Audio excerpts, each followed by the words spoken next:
Wow! Onion dosa. My choice is always onion dosa. Vegetable dosa. It's my choice. Podi dosa. My choice is podi dosa. Wow! Masala dosa. It's always my choice. Dosa வகைகளில் ஒவ்வொருவருக்கும் ஒவ்வொரு choice இருக்கலாம். ஆனால் எல்லா வகை தோசைகளுக்கும் ஒரே choice இதயம். சுரா கைட் 12ஆம் வகுப்பு பொதுத் தேர்வுக்கான புதிய பதிப்பு. அதிக மதிப்பெண் பெற சுரா கைட் அனைத்து புத்தக கடைகளிலும் கிடைக்கும். Also available on Amazon, Flipkart and surabooks.com. வணக்கம். செய்திச் சுருக்கம். மோடியின் முதல் கையெழுத்து, விவசாயிகளுக்கு குட் நியூஸ். பிரதமராக நரேந்திர மோடி நேற்று மாலை பதவியேற்றுக் கொண்டார். இன்று பிரதமர் அலுவலகம் வந்த மோடிக்கு ஊழியர்கள் உற்சாக வரவேற்பு அளித்தனர். இன்று முறைப்படி பொறுப்பேற்றுக் கொண்ட மோடி பிரதமரின் விவசாயிகளுக்கு நிதி வழங்கும் திட்டத்தின் கீழ் 17வது தவணையை விடுவிப்பதற்கான ஆவணத்தில் தனது முதல் கையெழுத்தை இட்டுள்ளார். நாடு முழுவதுமுள்ள 9.3 கோடி விவசாயிகள் பலன் பெறும் திட்டங்களுக்காக ரூபாய் 20,000 கோடி நிதியை விடுவிப்பதற்கான கோப்பில்தான் பிரதமர் இன்று முதல் கையெழுத்திட்டுள்ளார். முதல் நடவடிக்கையாக விவசாயிகளுக்கு நிதி ஒதுக்குவதற்கான கோப்பில் கையெழுத்திட்டிருப்பதன் மூலம் விவசாயிகளின் வாழ்வுக்காக எங்கள் அரசு முழு அர்ப்பணிப்புடன் இருப்பதை காட்டுகிறது. வருங்காலங்களில் விவசாயிகள் விவசாயத்துறைக்காக அதிகம் உழைக்கவிருக்கிறோம் என்றும் பிரதமர் மோடி கூறினார். 140 கோடி மக்களும் பரமாத்மாக்களே. தொடர்ந்து 3வது முறையாக நாட்டின் பிரதமராக பொறுப்பேற்றுள்ள மோடி பிரதமர் அலுவலக பணியாளர்கள் மத்தியில் இன்று உரையாற்றினார். அரசு என்பது மோடி மட்டுமல்ல, ஆயிரக்கணக்கானோரின் அறிவு, திறமை, வலிமையை சேர்ந்தது. பலரின் ஒருங்கிணைந்த பணியால் தான் நாட்டிற்கு தொண்டாற்ற முடியும். சேவை மனப்பான்மையுடன் மக்களுக்காக பணியாற்ற வேண்டியது அரசின் கடமை.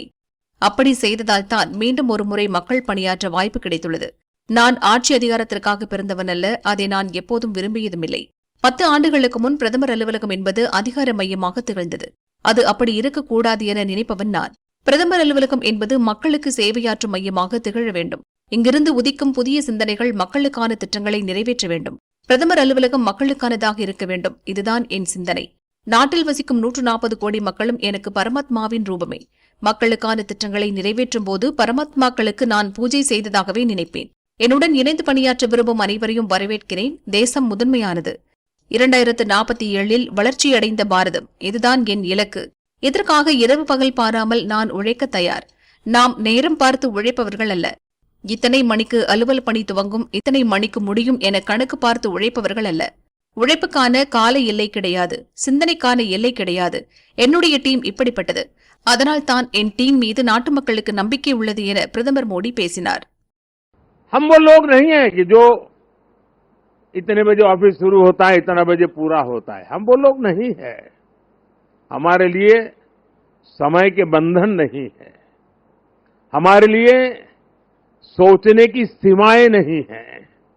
हमारे लिए पुरुषार्थ के लिए कोई मानदंड नहीं है. जो इससे परे है वही तो मेरी टीम है. और वही टीम पर देश को भरोसा है. நாடு முழுவதும் 3 கோடி வீடுகள் கட்ட நிதி உதவி. பிரதமர் மோடி 3வது முறையாக பதவியேற்ற பிறகு அவரது தலைமையில் முதல் மத்திய அமைச்சரவை கூட்டம் நடந்தது. இதில் பிரதமரின் வீடு கட்டும் திட்டத்தின் கீழ் நாடு முழுவதும் 3 கோடி வீடுகள் கட்ட நிதி உதவி வழங்க முடிவு செய்யப்பட்டது. இந்த திட்டத்தின் கீழ் கட்டப்படும் வீடுகளுக்கு குடிநீர், மின்சாரம், கேஸ் சிலிண்டர் இணைப்பு, கழிவறை போன்ற அடிப்படை வசதிகள் செய்யப்படும். பிரதமரின் வீடு கட்டும் திட்டம் 2015-2016 நிதியாண்டில் தொடங்கப்பட்டது.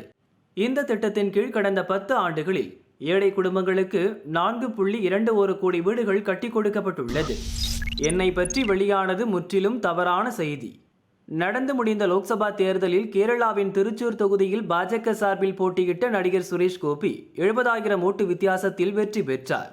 கேரளாவின் முதல் பாஜக எம்பியாக தேர்வான சுரேஷ் கோபி டெல்லியில் நேற்று நடந்த பதவியேற்பு விழாவில் பிரதமர் மோடி தலைமையிலான மத்திய அமைச்சரவையில் மத்திய இணையமைச்சராக பதவியேற்றார்.